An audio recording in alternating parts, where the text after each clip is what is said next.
Good evening students.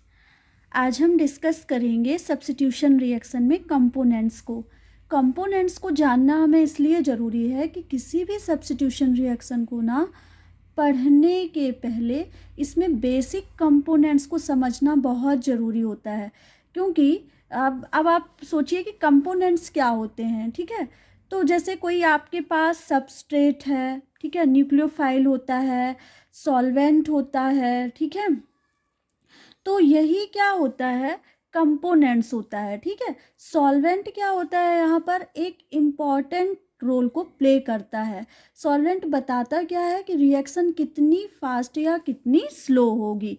इसलिए किसी भी सब्स्टिट्यूशन रिएक्शन को पढ़ने के पहले हमें उनके बेसिक कंपोनेंट्स को समझना बहुत ज़रूरी होता है, ठीक है। आइए अब हम देखते हैं। सबसे पहले ना हम इसमें बात करते हैं, जैसे ये रिएक्शन दी गई है, इस पे देखिए सबस्ट्रेट है, न्यूक्लियोफाइल है, सॉल्वेंट है और प्रोडक्ट बना है, ठीक है।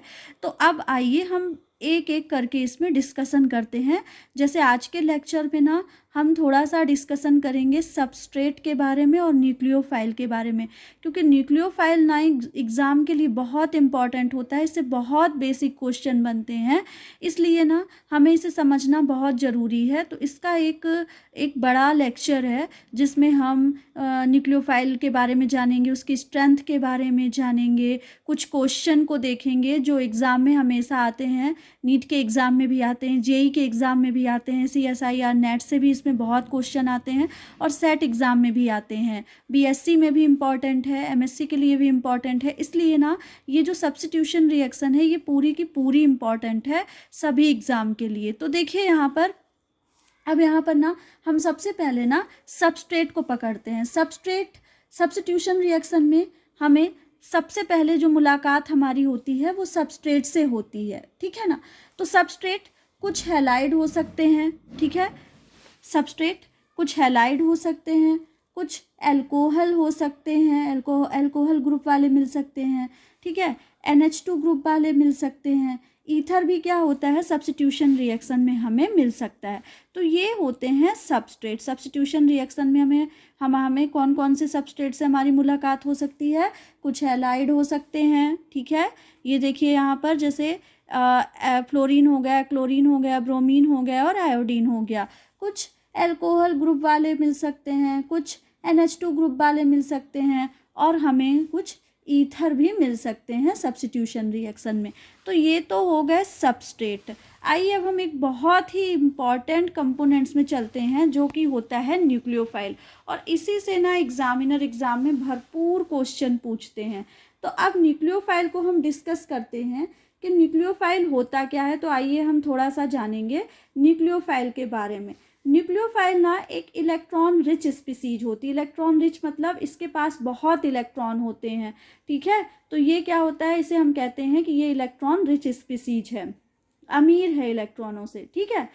These are electron rich species and donate electron density. ये क्या करता है कि इलेक्ट्रॉन रिच स्पीसीज होता है ये न्यूक्लियोफाइल, और ये ना इलेक्ट्रॉन को क्या करता है, डोनेट करने का काम करता है। क्योंकि अब इसके पास बहुत ज़्यादा इलेक्ट्रॉन है तो ये आसानी से क्या कर सकता है, इलेक्ट्रॉन को डोनेट करता है, ठीक है। अब देखिए यहाँ पर तो हम चलते हैं। तो आपसे जब कभी भी पूछा जाए, बहुत बेसिक क्वेश्चन आता है कि न्यूक्लियोफाइल होते हैं इलेक्ट्रॉन पुअर स्पीसीज या इलेक्ट्रॉन रिच स्पीसीज। तो हमेशा याद रखिएगा यहाँ पर जो न्यूक्लियोफाइल है वो ऑलवेज इलेक्ट्रॉन रिच स्पीसीज होते हैं, ठीक है ना। अब देखिए, तो अब यहाँ पर हम बात करते हैं कि ये इलेक्ट्रॉन रिच स्पीसीज हैं, तो जिससे इनकी क्या होती है, जो इलेक्ट्रॉन डेंसिटी होती है वो काफ़ी ज़्यादा होती है। मैंने आपको पहले भी बता दिया है कि न्यूक्लियोफाइल कैसे होते हैं, इलेक्ट्रॉन रिच स्पीसीज वाले होते हैं। तो इनकी क्या होती है, इलेक्ट्रॉन डेंसिटी काफ़ी ज़्यादा होती है, ठीक है। तो ये क्या करते हैं, इलेक्ट्रॉन को डोनेट करते हैं, इलेक्ट्रॉन को डोनेट करने का काम करते हैं। अब देखिए यहाँ पर हमारे पास, अब हम इसके टाइप्स को देखते हैं।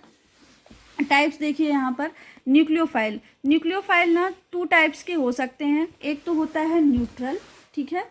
एक देखिए होता है न्यूट्रल, ठीक है। न्यूट्रल मतलब जिसमें कोई चार्ज नहीं होता, ठीक है। एग्जाम्पल के लिए जैसे अमोनिया हो गया, वाटर हो गया, H2S हो गया, ठीक है। और एक होता है एनायनिक, ठीक है, जिसमें चार्ज होते हैं, जैसे एग्जाम्पल के लिए आप देख सकते हैं, इसमें OH माइनस है, NH2 माइनस है, ठीक है, SH माइनस है, CH3COO माइनस है। तो ये होते हैं एनायनिक न्यूक्लियोफाइल, ठीक है। इनके एग्जाम्पल आपको याद होने चाहिए कि कभी कभी बेसिक क्वेश्चन में आ जाता है कि न्यूट्रल न्यूक्लियोफाइल के आप एग्जाम्पल बताओ और एनायनिक न्यूक्लियोफाइल के आप एग्जाम्पल बताओ। ऐसे क्वेश्चन हमेशा सेट में आने की पॉसिबिलिटी रहती है और नीट जेई में भी आ जाते हैं कभी कभी बेसिक क्वेश्चन, इसलिए हमें याद रखना होता है, ठीक है। तो ये तो हो गया न्यूक्लियोफाइल के टाइप, कौन कौन से, न्यूट्रल और एनायनिक। आइए अब हम देखते हैं स्ट्रेंथ ऑफ न्यूक्लियोफाइल। ये एग्ज़ाम के लिए इतना इम्पॉर्टेंट है, ये आपको हमेशा आना चाहिए कि आपको ना स्ट्रेंथ ऑफ न्यूक्लियोफाइल से हमेशा क्वेश्चन पूछे जाते हैं, ये याद रखिएगा। तो स्ट्रेंथ ऑफ न्यूक्लियोफाइल का मतलब क्या है? इसका मतलब ये होता है न्यूक्लियोफिलिसिटी, हम इसे न्यूक्लियोफिलिसिटी भी बोल सकते हैं। इसका मतलब ये होता है कि कोई न्यूक्लियोफाइल कितना स्ट्रॉन्ग है या कितना वीक है, इसको 4 फैक्टर डिसाइड करते हैं, यानी न्यूक्लियोफाइल की स्ट्रेंथ को 4 फैक्टर डिसाइड करते हैं। पहला होता है साइज, ठीक है, ये 4 फैक्टर डिसाइड करते हैं कि न्यूक्लियोफिलिसिटी क्या होगी, ठीक है। एक और फैक्टर होता है यहाँ पर जो कि इम्पॉर्टेंट होता है, सॉल्वेंट। इसे लेकर भी एग्जाम में बहुत क्वेश्चन आते हैं, सॉल्वेंट, ठीक है। तो सबसे पहले फैक्टर की हम बात करते हैं साइज, ठीक है, साइज की, कि अब यहाँ पर मतलब हमें न्यूक्लियोफिलिसिटी का, न्यूक्लियोफाइल का साइज देखना है, ठीक है, कि जो न्यूक्लियोफाइल है, अगर हमारे पास बिगर एनायन है, स्मॉलर एनायन है, तो सबसे अच्छी न्यूक्लियोफिलिसिटी किसकी होगी, ठीक है। तो अब हम न्यूक्लियोफिलिसिटी को किसके बेस पे डिसाइड कर रहे हैं? साइज के बेस पे डिसाइड कर रहे हैं, ठीक है। तो देखिए, इसे समझने के लिए ना एक एग्जाम्पल हमने लिया है, ठीक है, टर्सरी, यहाँ पर हमने ले लिया टर्सरी ब्यूटिल सिस्टम ले लिया, ठीक है। और ये क्या है? एक 3 डिग्री सेंटर है, आप सभी जानते हैं, जहाँ पर क्या लगा है? हेलोजन लगा है। यहाँ पर क्या लगा है? हेलोजन लगा है, ठीक है ना। और यहाँ पे क्या है? एक सिग्मा बॉन्ड है, ठीक है। अब जब यहाँ पर एक सिग्मा बॉन्ड है तो इसके लाए आपको पता होगा कि यहाँ पर एक सिग्मा स्टार एंटी बॉन्डिंग लाई करता है, ठीक है, ये आपने एमओटी में देखा है। तो अब एक न्यूक्लियोफाइल है, बड़े साइज का न्यूक्लियोफाइल, ये आपको बड़े साइज का एनायन दिख रहा है, यही क्या है? एक बड़े साइज का क्या है? एक न्यूक्लियोफाइल है बड़े साइज का। तो आप याद रखिएगा कि एनायन का साइज जितना बड़ा होगा उसकी पोलर जेबिलिटी उतनी ज़्यादा होती, जितने बड़े साइज का एनायन होगा उसकी पोलर जेबिलिटी उतनी ज़्यादा होती है, ठीक है। और वो क्या करता है? It can be diffused easily, और ये क्या हो सकता है? आसानी से डिफ्यूज हो जाता है। और ये ना इट कैन डोनेट मोर, मतलब ये इलेक्ट्रॉन को ज़्यादा डोनेट कर पाता है। तो ये काम करता है कौन? बिगर साइज का एनायन। मतलब अब हमें यहाँ पर डिसाइड करना होता है कि अगर बड़े साइज का एनायन हमने लिया है तो वो आसानी से डिफ्यूज भी हो जाएगा, उसकी पोलर जेबिलिटी बहुत ज़्यादा होगी, ठीक है, और वो ज़्यादा से ज़्यादा इलेक्ट्रॉन को डोनेट कर पाएगा। तो देखिए, जितने ज़्यादा इलेक्ट्रॉन को डोनेट कर पाएगा तो उसकी न्यूक्लियोफिलिसिटी उतनी ज़्यादा अच्छी होगी, ठीक है। तो ये हो गई बड़े साइज की कहानी, ठीक है। आइए अब हम छोटे एनायन के साइज को देखते हैं। तो अब देखिए, हम कंपेयर करेंगे और कंपेयर से ही हम कंक्लूजन निकालेंगे, ठीक है ना। तो अब हम क्या करते हैं, इसको और बेहतर समझने के लिए हमने यहाँ पर क्या किया था? पहले बड़े साइज का एनायन लिया था, अब हम क्या लेंगे? सेम सबस्ट्रेट लेंगे और इस बार हम छोटे साइज का एनायन लेंगे, ठीक है। तो देखिए, ये है स्मॉलर साइज का एनायन, ठीक है।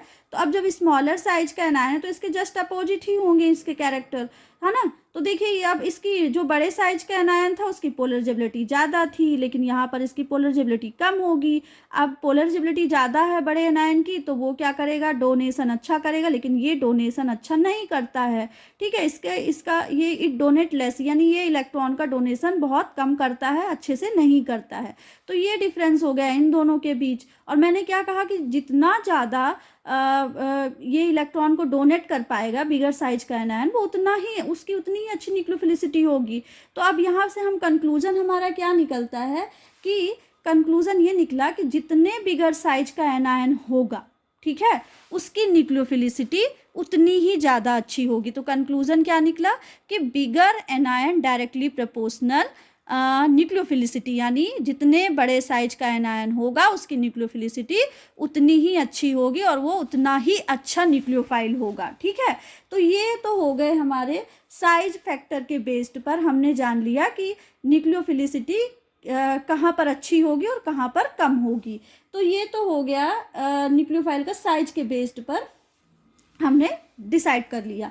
अब देखिए इसको ना हम एक बेसिक एग्जांपल से समझते हैं। जैसे देख लीजिए यहाँ पर कि ये देखिए एक ये बड़े साइज का आदमी है और ये एक छोटे साइज का आदमी है। ठीक है, अब यहाँ पर ना हमने इनके दोनों के सामने बकेट रख दी है। ठीक है, अब ये क्या करेगा, देखो इसे समझते हैं एक बेसिक एग्जाम्पल से। ये आपके पास क्या है, एक बकेट है। ठीक है, एक बड़े साइज का आदमी, एक छोटे साइज का आदमी है। अब दोनों को क्या करना है कि इस बकेट में ना बॉल फेंकनी है। तो जो बड़े साइज का आदमी है ना वो अपनी अप्रोच से क्या करेगा, आसानी से बकेट में जल्दी से बॉल फेंक देगा। बट ये जो छोटा आदमी है इस आदमी को ना इस बकेट के पास जाना पड़ेगा। ठीक है, तो जितना ये बकेट के पास जाएगा तो फिर क्या होगा, स्टेरिक हिंड्रेंस आएगा। तो वो फिर क्या करेगा कि नहीं कर पाएगा, मतलब उतनी आसानी से इसमें इस बकेट में बॉल को नहीं फेंक पाएगा। तो इसीलिए यहाँ पर आसानी से किसने, बड़े साइज के आदमी ने बॉल फेंक ली बकेट में, इसलिए इसकी जो न्यूक्लियोफिलिसिटी है वो अच्छी हो गई। सेम यही हमारा केमिस्ट्री में भी एग्जांपल है कि जितने बिगर साइज का एनायन होगा वो उतनी आसानी से क्या करेगा, इलेक्ट्रॉन को डोनेट करेगा और उसकी न्यूक्लियोफिलिसिटी उतनी ही ज़्यादा अच्छी होगी। देखिए अब एक चीज़ और है कि ये जो छोटे एनायन का है ना, छोटे साइज का जो एनायन है उसको ना डोनेट करने के लिए, जैसे अब देखिए यहाँ पर ये सिग्मा था, यहाँ पर ये सिग्मा स्टार लाई कर रहा है। ठीक है, ये तो आप जानते हैं मोटी से।